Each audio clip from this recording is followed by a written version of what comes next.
Hello everybody, welcome back to the channel. JustusRStone here, and today I'm sharing my thoughts of volume number 1 of Mizuki Mizushiro's light novel series, Psycome. Now in Psycome, main character Kyosuke is falsely accused and convicted of a mass murder. And as his punishment, he ends up in this specialized school that has been set up to reform underage murderers and over a number of years to try and put them back into society as productive members. Now for a guy who's not a murderer, immediately Kyosuke thinks to himself, I need to figure out how I'm going to survive in this situation. But the complication is that every single one of his classmates is also a murderer. Now there are a number of things in Psycome that are cherry-picked from just about any other harem slash high school slice of life slash romance type manga, anime, light novels that you can think of. There are the typical archetypal characters of the tsundere girl, the clumsy Lolita girl, the airheaded big boobed girl. So there's a lot of things in this book that when you take a look at it initially, and even as you start reading it, you'll think, I recognize this from this seems cherry-picked from this is really not that much different from this. What ends up setting this book apart are three things. First of all, the book is a lot more visceral and sort of aggressive than I really thought it would be. When it said psycho love comedy, I was thinking like, okay, yeah, they're all murderers. Sure, it's going to be like, all dark, blah. Yeah, there is more swearing on a single page of this book than I have read in entire volumes of other light novels. There is more violence and blood in this than I think there was in Attack on Titan light novels. It is nasty in some places, but at the same time, there were moments where I was laughing out loud. And I think as much as this whole setup, as much as this sort of basic bare bones story sounds like just about every other kind of like slice of life type thing that you can think of, it's actually changed a lot more significantly when you realize that every single one of the characters are murderers, that every single one of them truly does have a very dark secret to them. And it was kind of discovering those dark secrets that initially kind of pulled me into the book. Because as I was introduced to these characters, I thought to myself, okay. Like, you're saying they're murderers, but really? I mean, really? Murderers? And it was that initial curiosity of what are their stories and how are they going to fit this in, that they act this way, but yet you're saying they're killers over here. So it was that initial curiosity that kind of drew me in a little bit.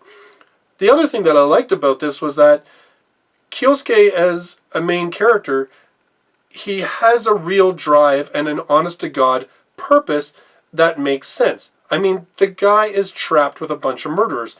He is literally in a life-or-death situation, and he has this drive that he wants to return to his family, see his little sister who he loves, and he wants to get out, and he wants to make it.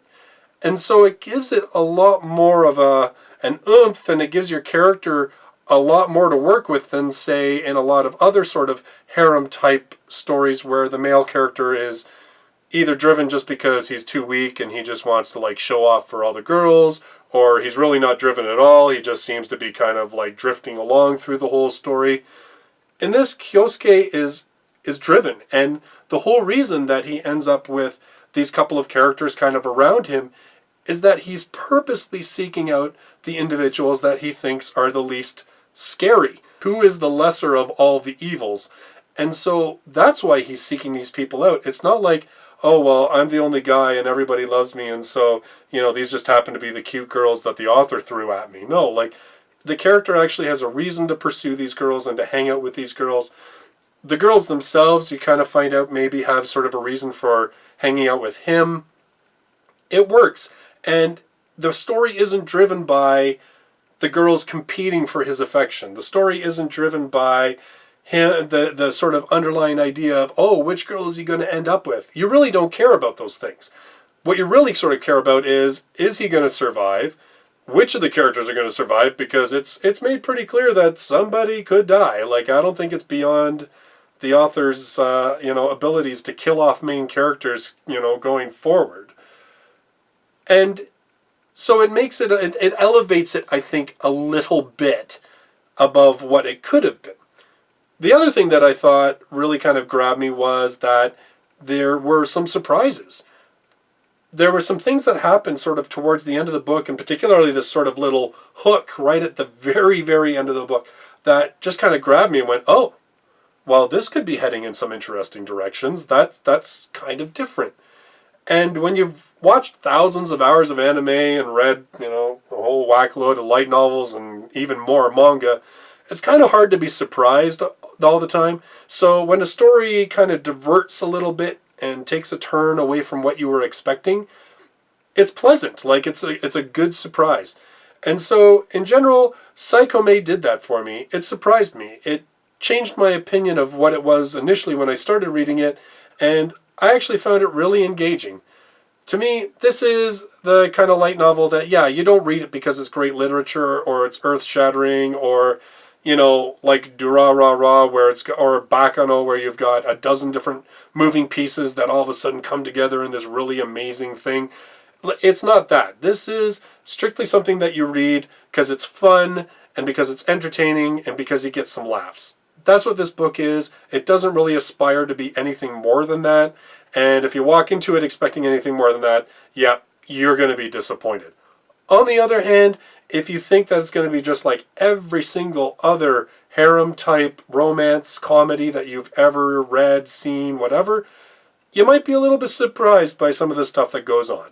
So those are my thoughts on volume number 1 of the light novel Psycome. I hope you enjoyed the video. If you're brand new here, click on subscribe so you can check out all of my future light novel videos, including my next one, which will be on volume number 2 of Seraph of the End, Gurren Ichinose Catastrophe at 16. That's going to be in my next video. If you want to check out all my older light novel videos, I've got links above here, as well as my manga videos. And I don't just like to read books, I like to write them too. You can check out a link to my books over here. Thank you again for watching the video. Can't wait to see you in the next one. Until then, bye-bye for now.